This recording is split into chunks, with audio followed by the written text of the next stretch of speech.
Today we'll talk about how can you pay items on your StockX app. We're going to figure out the solution or know how you can do that on your app. So all you have to do, so you just come to this list here. Then here can you choose any items here you want to pay. I'm going to click to this items here.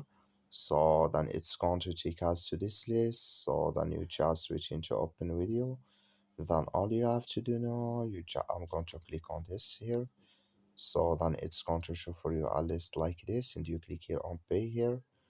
So then it's going to take you to it's going to show for you a list like this. Here can you select sys. So here with all says here you will have the price. If you choose this sys, you will find this price here. Then when you just click on it, so when you just click on you or choose your sys, you just switch into take you to this list here.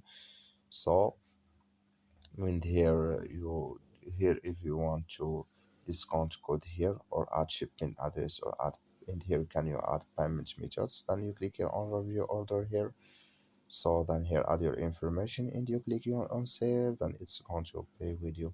That's all you have to do. Thank you for watching. Don't forget to support us by like and subscribe.